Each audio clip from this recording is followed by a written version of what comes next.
Kailangan at gusto-gusto natin na magliwanag ang Panginoon sa ating daigdig, sa ating mundo.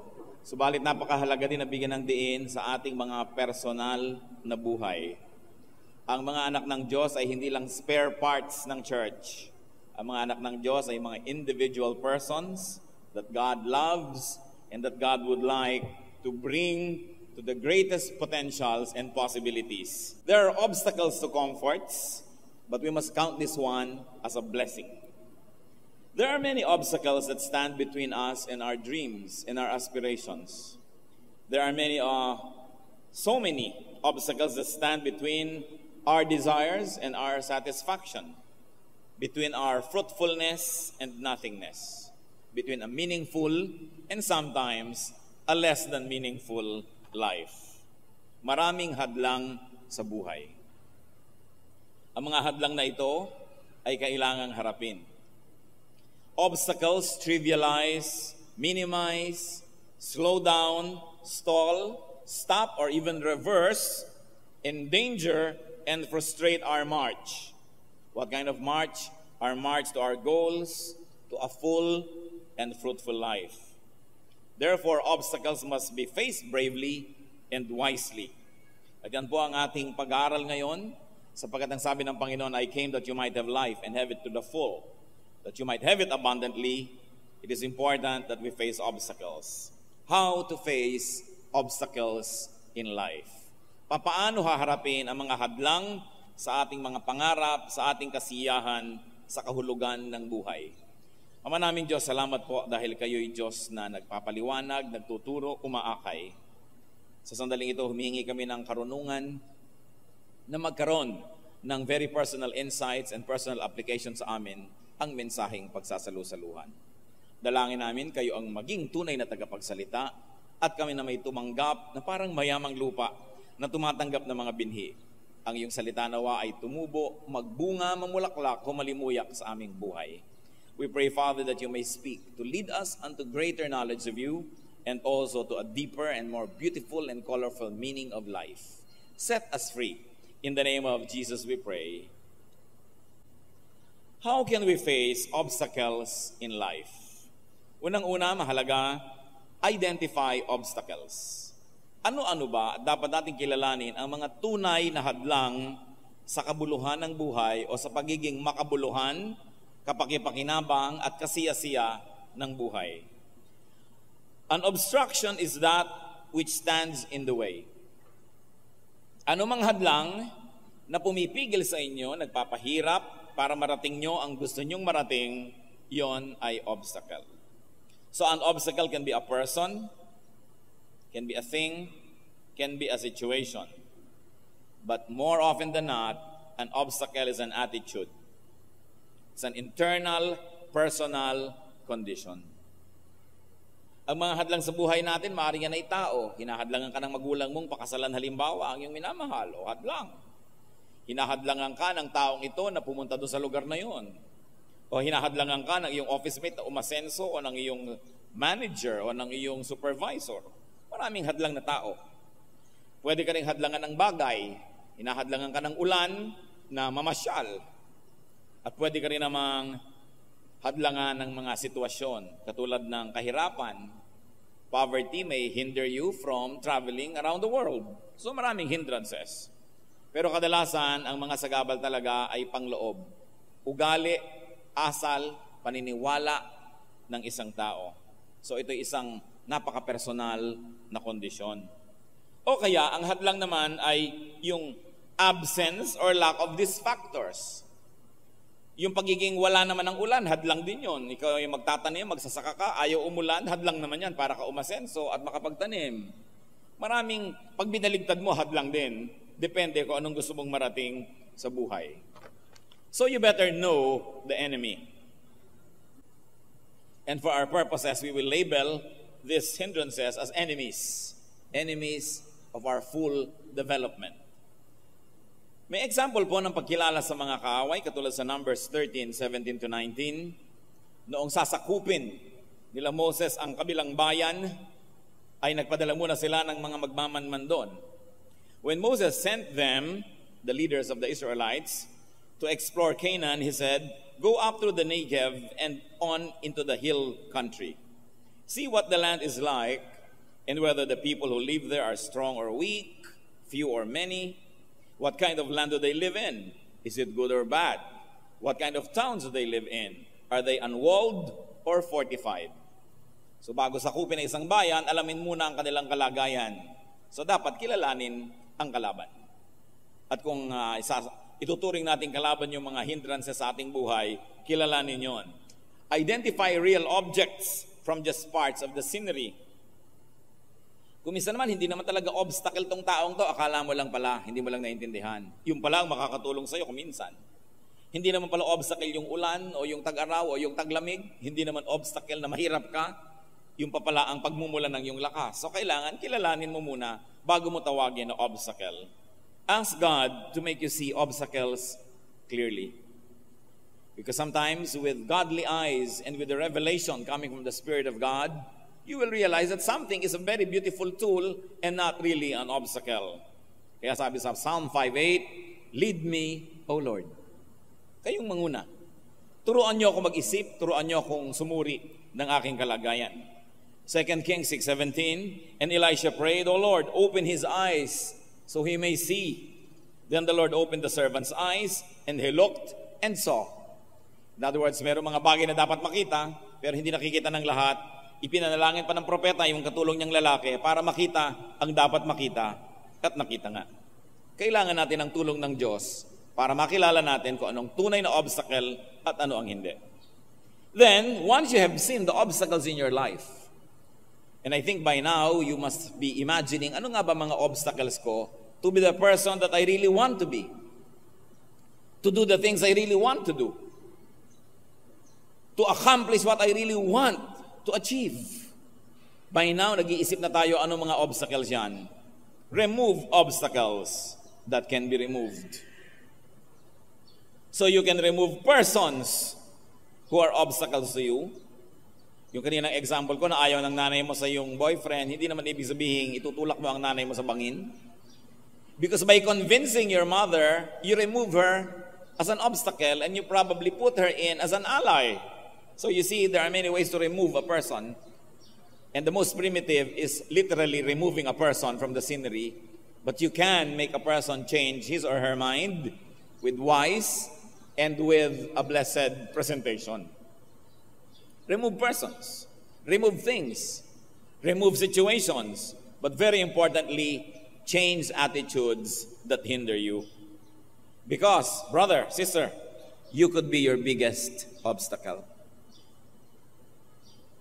Merong mga tao, ang tagal-tagal lang gusto maging singer, ba't hindi kayo kumakanta? Nahihiya po ako, wala tayong magagawa kung puro kahiya ang gagawin mo sa buhay, kakamatayan mo na yan.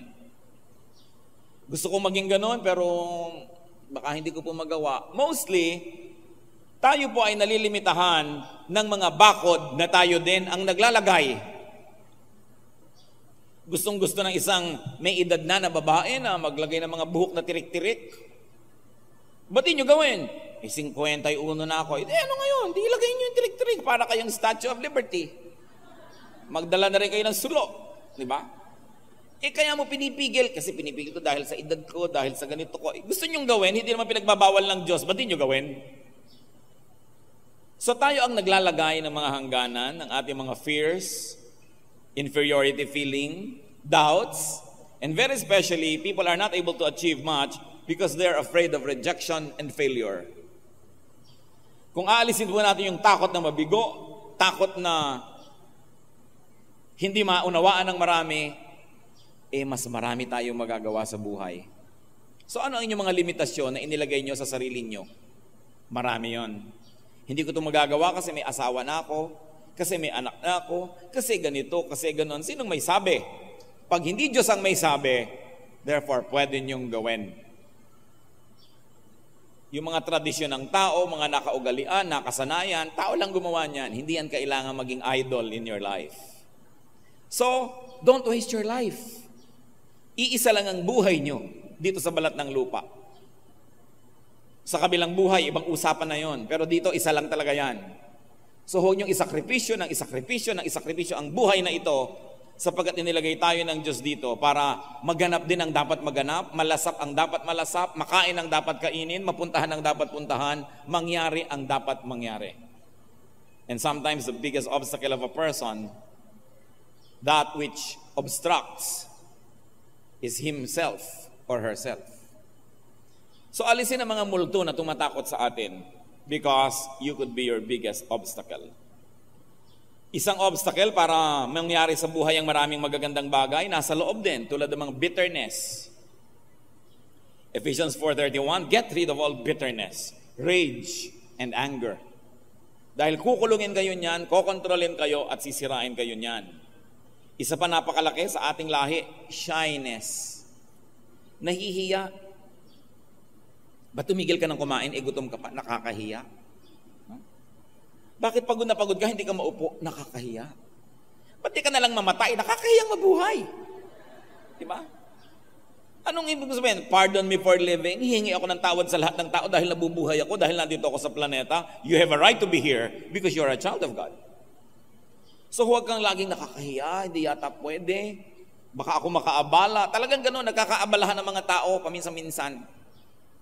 Baka hindi nila magustuhan ang gagawin ko. Kahit anong gawin mo, merong hindi makakagusto. So gawin mo na lang yung gusto mo.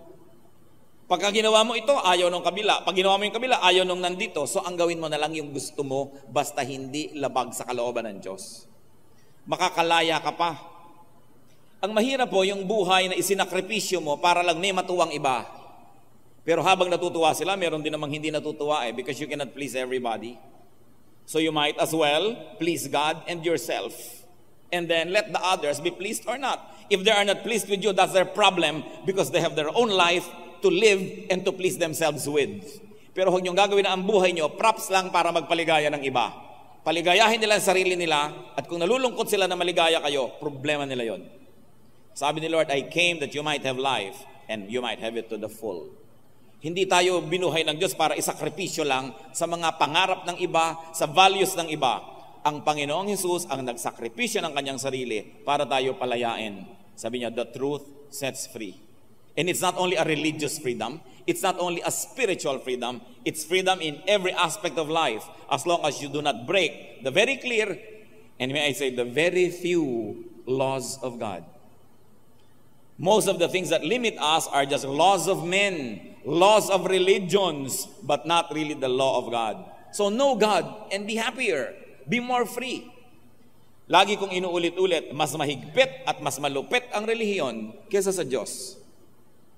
Kaya mahalaga, malampasan din natin yung mga religious baggage at magkaroon tayo ng one-on-one relationship with God.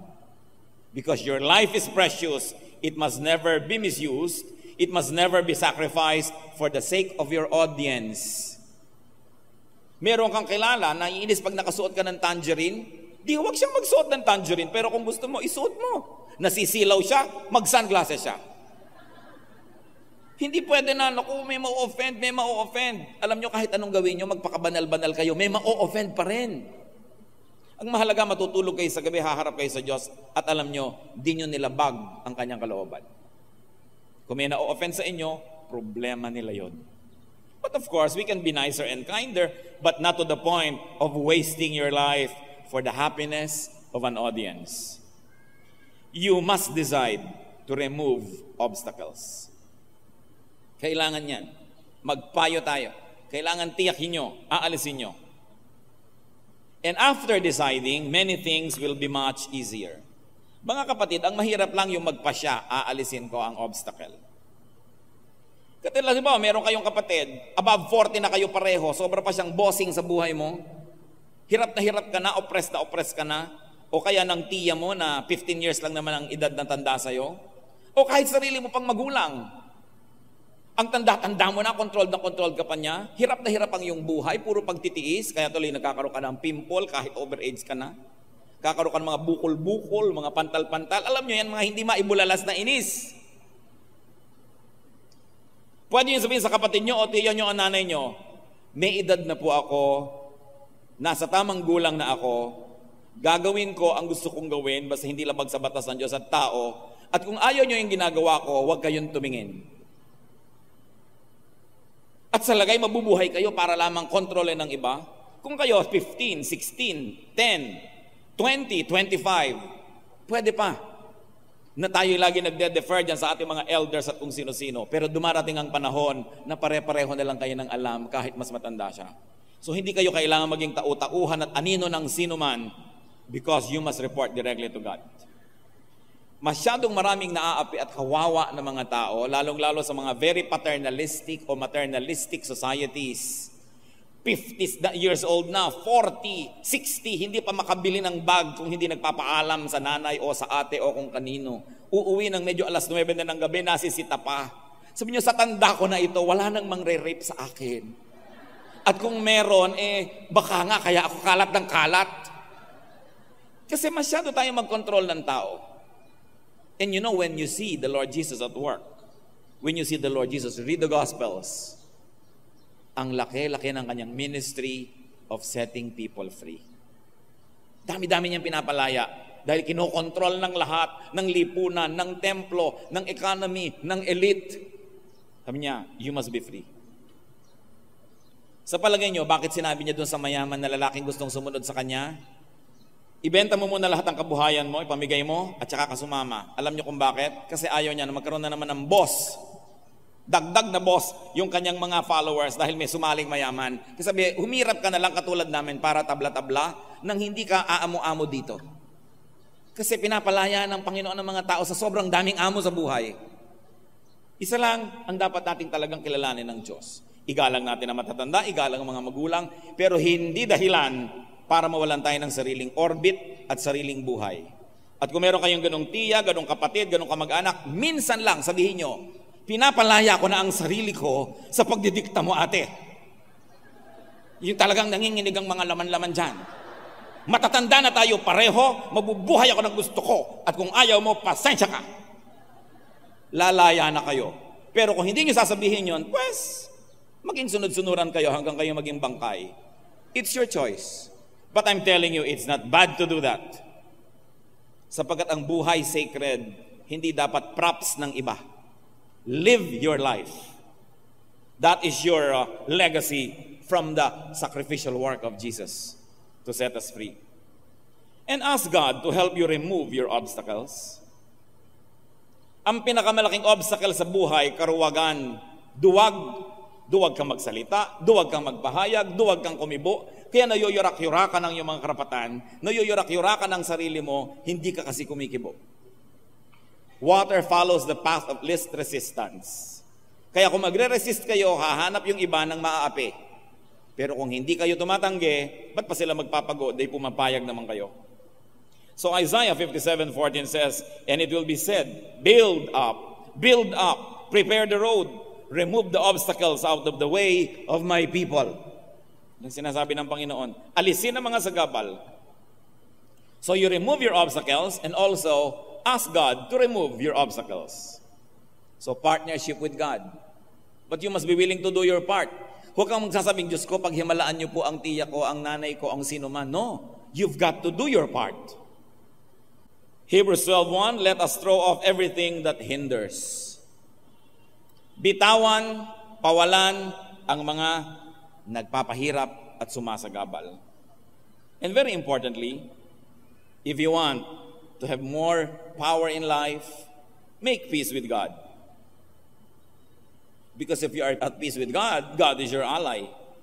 Isaiah 27:5, let them make peace with me. Yes, let them make peace with me. Ang sabi ng Panginoon. Isaiah 57:13-14, but the man who makes me his refuge will inherit the land and possess my holy mountain. And it will be said, build up, prepare the road, remove the obstacles out of the way of my people. So ang gusto nating bigyan ng pansin, yung kumakanlong sa Panginoon ay pagpapalain. So humingi tayo sa Kanya ng kakayahan at pagkatapos gawin din natin yung dapat nating gawin. What else do you do with obstacles? Surmount or overcome your obstacles. May nakasagabal na bundok, hindi mo maalis-alis, akyatin mo. If you could not remove a mountain, climb, overcome, and conquer it. Nandiyan kasi Ignorance or lack of skill or knowledge, conditions that can be changed and improved, must be faced. Napakahalaga. Yung iba, ano lang yung kanilang obstacle? Hindi sila makapagsalita ng tamang Ingles. Halimbawa, obstacle na nila yan 10 years ago, obstacle pa nila yan 5 years ago, obstacle nila yan today, at siguradong 5 years from now, obstacle pa nila. Kasi wala naman silang ginagawa para lutasin. So akyatin mo yung bundok na yon. Gusto mo pala makapagsalita ng tamang Ingles o tamang Cebuano o tamang Tagalog, pag-aralan mo yung grammar. Invest time, invest effort. After a while, naakyat mo na yung bundok na yan, tapos na.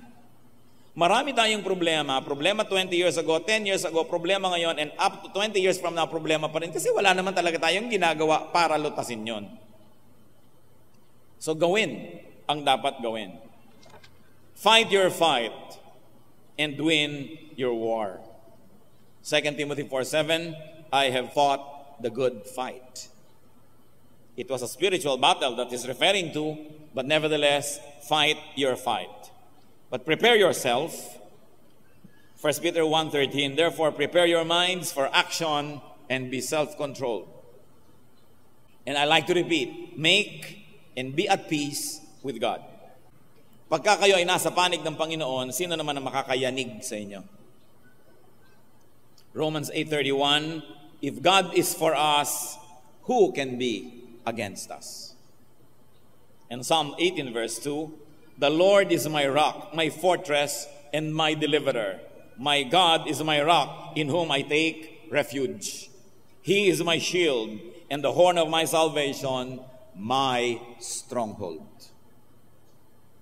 So pag sa Panginoon tayo umasa, nanalig at sumunod, maganda ang mga pangako niya.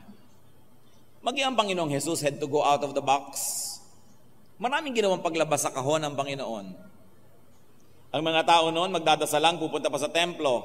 Anong turo ng Panginoon? And when you pray, go into your room, shut the door, and pray in secret. That was very revolutionary. Kaya huwag kayo natatakot sa mga bagay na may dinadalang pagbabago.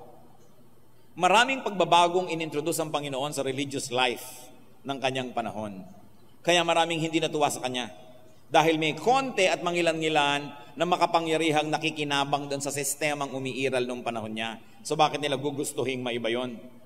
Siyempre, yung mga makapangyarihan at mga boss at mga nasusunod, ayaw niya ng pagbabago.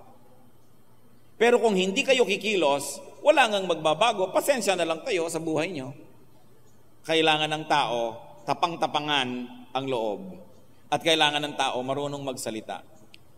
Mga kapatid, hindi ko alam ang isa-isa nyong kalagayan, pero itong isang natitiyak ko, ang dami nyong problema, lalo problema sa inyong kamag-anak, sa inyong asawa siguro, problema sa mga kasama nyo sa trabaho, sa inyong malalapit na mga tao sa buhay nyo, problema kasi hindi kayo nagsasalita. Sinasarili nyo ang mga sama nyo ng loob. Hindi nyo ipinapahayag ang inyong mga damdamin at ang inyong mga pagtutol. I'm telling you, the worst that can happen if you spoke up your mind is for you to be rejected. And what is rejection added to your already sorrowful life? But you can speak up. Gaano karaming mag-asawa ang hindi na talaga lubos na nasisiyahan sa kanilang pagsasamang personal? Ang dami, pero walang nagsasalita. Sinasarili na lang, dinidibdib na lang, at dinadaan sa buntong hininga at pababagsak-bagsak na mga plato sa lababo. Ba't di nyo sabihin, kumibo kayo, kaya tayo binigyan ng bibig para kumibo. Kaya para magsalita. Basta't ang pagsasalita natin ay magalang, isinasaalang-alang yung timing, no? Pero kailangan kayo magsalita dahil walang magsasalita para sa inyo. Ang marapat sigurong masuri at ma-appreciate ng maraming tao ay hindi tayo nilikha ng Diyos para ipaapi sa iba. At hindi rin tayo nilikha para mang-api. So kailangan marunong ka rin na gumalang sa iba, pero kailangan hingin mo rin na igalang kanila. Magsalita kayo. Ang dami-daming frustration ng mga Pilipino sa kanilang mga kamag-anak, hindi masabi. Magsalita kayo, magpakatapang kayo. Ba't yung iba kailangan pa maglasing para magsalita? You know ba? Why? Because we were not trained to speak our minds out. Ang bata-bata mo pa, huwag kang sasagot. Huwag kang kikibo. Hindi magandang training yan. Hayaan nyo magsalita, basta magalang. At kung sila ay under your care because you are the parent, mga anak na nagsalita, hindi sila sang-ayon sa inyong policy, na ipahayag nila, na ipaliwanag, hindi pa rin kayo convinced, well, the authority rests with the parents. So you say, well, I have heard your point, but still, itong gagawin natin. Pagtanda mo, ma-appreciate mo itong pinapagawa ko sa iyo. Pero pakinggan, hindi masama na magsabi ng nararamdaman. Ang nagpapasama ay yung paraan ng pagsasabi. Kung dinadaan sa dabog, o kaya nagiging hindi magalang, o kaya ay magaspang ang ating pagsasabi, yun ang hindi maganda. But we should encourage so many people to speak up. The truth sets free. Ask God to help you surmount your obstacles. Meron kayong kakausapin, meron kayong aakyatin na bundok, ask God to help you. Psalm 18 verse 6. In my distress I called to the Lord. I cried to God for help. And Proverbs 3:5-6. Trust in the Lord with all your heart and lean not on your own understanding. In all your ways acknowledge Him and He will make your paths straight. Ipagtiwala sa Panginoon. Ipanalangin ang timing, pero kumibo kayo. If you cannot climb your obstacle, well, circumvent your obstacle, go around it, avoid it. May mga bundok na marapat akyatin, pero may mga bundok na hindi. Tulad ni Magellan, halos 600 taon na, pinatutunayan niya na makakarating sa silangan sa pamamagitan ng paglalakbay pakanluran. Gusto niyang mapatunayan na mararating ang silangan, pero nung ang kanya mga galeon ay nakakita ng napakahabang landmass ng South America, parang walang katapusan ang haba ng lupay na ito, alangan namang akyatin niya yung bundok. So anong ginawa niya? Niligid ang buong continent ng South America, at doon sa kaduluduluhan na malapit na halos sa South Pole ay saka uli lumiko at nakarating sa Samar at nataga sa Mactan. Siya kasi, lalakbay-lakbay siya, no? Pinapakialaman niya ang hindi kanya. So nakita niyo si Magellan, tumutol. Lupa niya, kinukuha ng iba. Pero anong nangyari sa higit maraming mga Pilipino? Sa katagalan, sumuko na rin. Ayan, na-conquer na api. Kaya nagkaroon ng mga nolimitanghi rin, nagkaroon ng mga himagsikan. Kasi may mga naapi eh. Wala namang naaapi kung walang nagpapaapi. Kapatid, kung api ka, isa lang ang masasabi ko sa iyo, nagpapaapi ka kasi. So huwag mong sisihin ang nang-aapi sa iyo. Human nature yon, lahat ng pwedeng apakan, naapakan. Pero pag nakita na naglalagab-labang mata mo, hahanap yan ng ibang aapakan. So kung may aapak-apak sa inyong mga kapatid, huwag layuan ang paningin. Tingnan nyo, sabi mo, saan ako nagkamali? Bakit ako ginagani-ganito? Kasi pumayag kayo. So, circumvent your obstacles. Be creative in solving your obstacles. But choose your battles. Choose your warfare. And choose your approach. Sa Luke 14:31-32, sinasabi, bago makidigma ang isang hari, pinag-aaralan niya muna, at kung siya'y matatalo, hindi na lang siya nakikidigma, nakikipag-peace na lang siya. May sense. Most obstacles can be surmounted. Akala nyo yung mahirap kausapin na tao, isang kausap lang pala, natapos ang problem nyo. Ang tagal nyo pa nagtiis. Sa atin naman po kasing mga Pilipino, sapagkat malalaki ang ating puso at pangunawa, halos lahat nakukuha sa usapan. So, makipag-usap kayo. Gawin nyo ang magagawa. Situations can be changed. There are only very few situations that cannot be changed. So accept them. But change most of the situation you're not happy with. Do not be a disabled person. Be other-abled. Alam mo, may problema kayo sa height. Siyempre, huwag na kayo sumali sa beauty contest. Hindi kayo mananalo. Huwag na nyo nang piliin na maging stewardess. Pwede kayong humanap ng ibang trabaho. ng ibang karir na magiging asset ninyo yung what many think as a liability. Tingnan niyo po si David. Teenager, nagpa siyang labanan si Goliath, fully armored ang laki-laking tao dahil walang lumalaban sa kanilang mga hukbo, na insulto na ng husto si David para sa Diyos ng Israel at lalabanan niya. Sapagkat ang laki-laki nung si Goliath at nakabihis pa ng mga bakal na armor, ang bibigat ng mga sibat, mayroon pang mga shields, ginawa ng hari ng Israel, ibinigay kay David ang kanyang shield, ang kanyang sword, ang kanyang lahat. At nung isukat ni David, sabi niya, nako, bibigat lang ako. At ano po ang ginawa niya? Binitawan niya yung mga high-tech weapons of his time. And he went to the river and found a few smooth stones. Namulot ng mga batong makikinis at inilabas yung kanyang tirador, yung slingshot. At nung makita siya ni Goliath, sabi niya, aba, iniinsulto mo ba ako? Anong kalaban mo, aso? Mukhang patpat lang yata ang dinala mo. Pero what seemed to be his weakness became his strength. Kasi gamay niya yun eh. So lahat po tayo may strength. Kapatid, nagmumukha ka lang weak kasi kino-compare mo ang sarili mo sa iba na merong nakikita kang strength. Hindi mo nakikita ang strength na ibinigay sa iyo ng Diyos. Diyan tayo pantay-pantay. Binigyan tayo lahat ng Diyos ng kakayahan. Ang mahalaga, huwag kang tumingin sa kakayahan ng iba at manliit sa iyong sarili, kundi tingnan mo kung anong mabuting ibinigay sa iyo ng Diyos at yun ang i-cultivate mo. Lumagay ka lang sa tamang lugar, mamumulaklak ka. Kung cactus ka, huwag ka sa tubigan. Kung water lily ka, huwag ka sa disyerto. Kung ikaw ay waling-waling, huwag ka doon sa arawan. Ikaw ay bougainvillea, huwag ka sa lilim. Lumagay ka lang sa lugar, makikita mo ang magagandang bagay na ibinigay sa ng Diyos. Pero bakit hindi tayo makalagay sa lugar?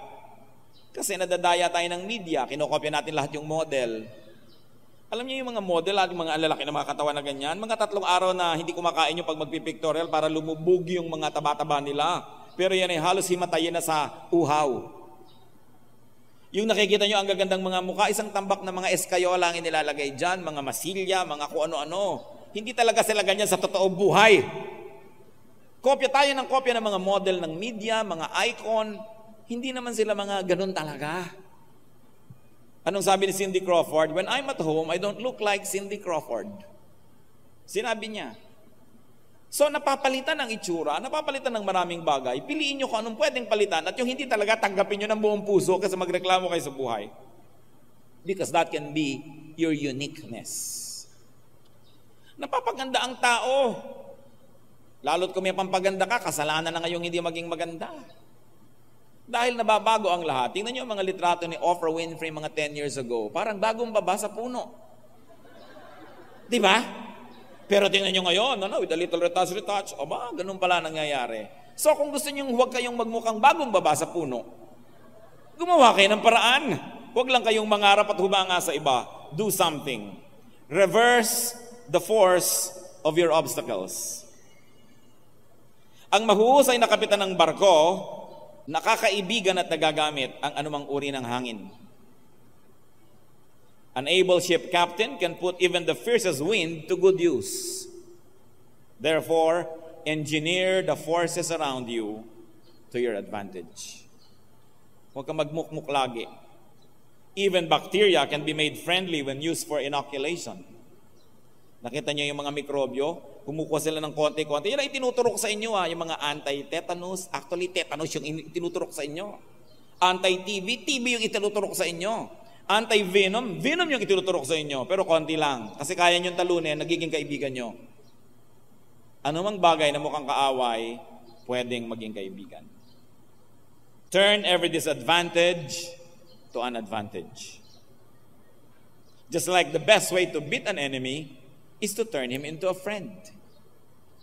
So look at your situation and see what advantages you could have. Through reversing his attitude, even the Apostle Paul turned his thorn in the flesh into a blessing. Interestingly, ito pong si Paul ay merong sinasabing thorn in the flesh. Meron siyang tinik na nakatarak sa kanyang laman na pag gumagalaw siya ay masakit, nararamdaman niya. At hindi ito physical.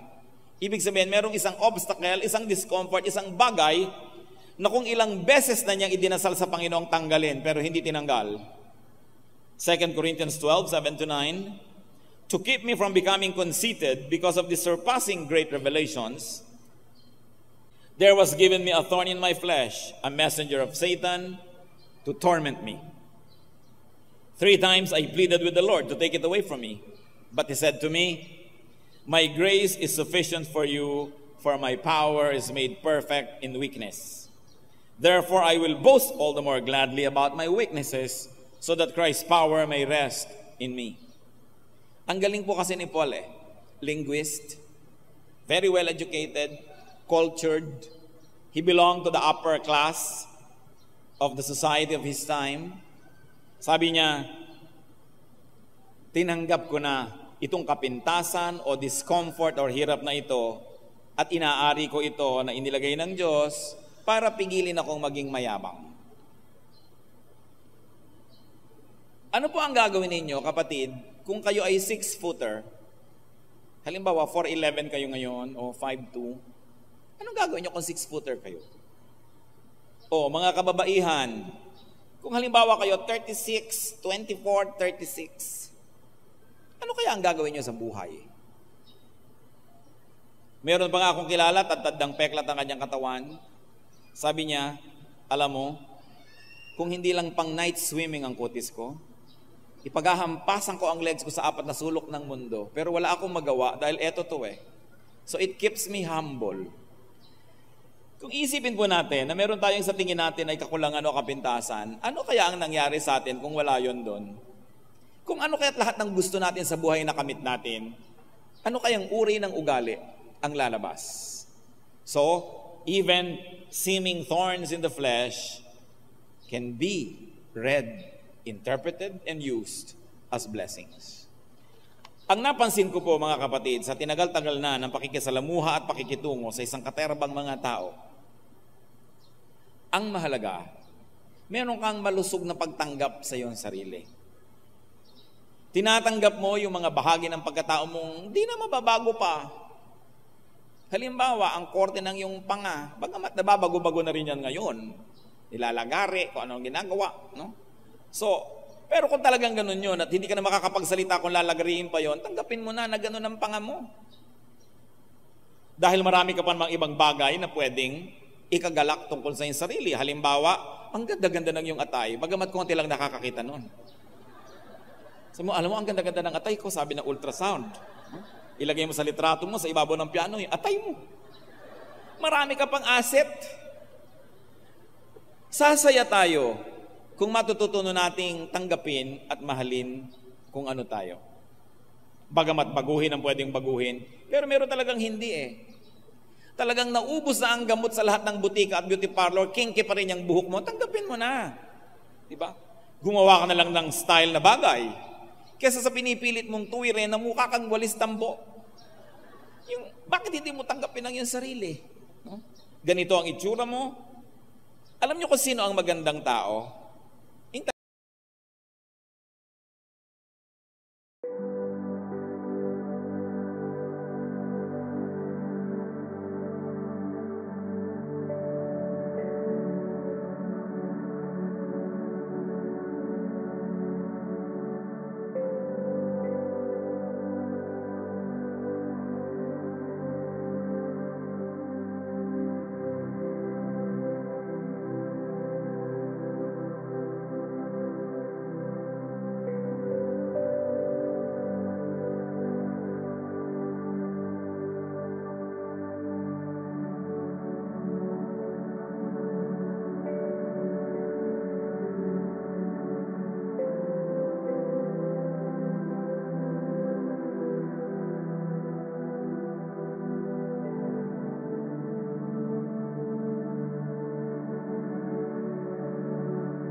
screams from broken souls, no doubt. Concrete jungle traps us grinding down. Lost in the echo, shadows pull me drown.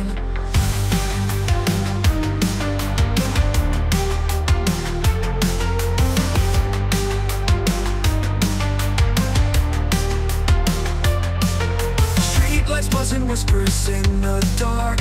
Neon shadows glowing, leaving marks. Pavement breathes out stories old and cold. Past and future twisting, all unfold. We are lost in neon nightmares. Ghosts of dreams, electric flares. Running fast but going nowhere. In the maze we live in despair.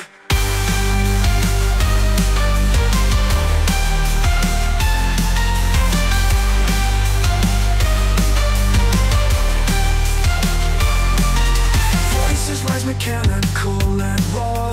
Vocal cords electric through the straw. Wires tangled, clenching like a vice. Heartbeat sings with thunder, rolling dice. Falling stars and shattered glass confound. Broken mirrors scattered on the ground. Synthetic whispers tell us we're alive, but the ghosts of dreams begin to thrive. Hearts electric, pulses racing, burn lost in time, nowhere we'll ever learn. Haunting melodies, they fade away, but the memories are here to stay.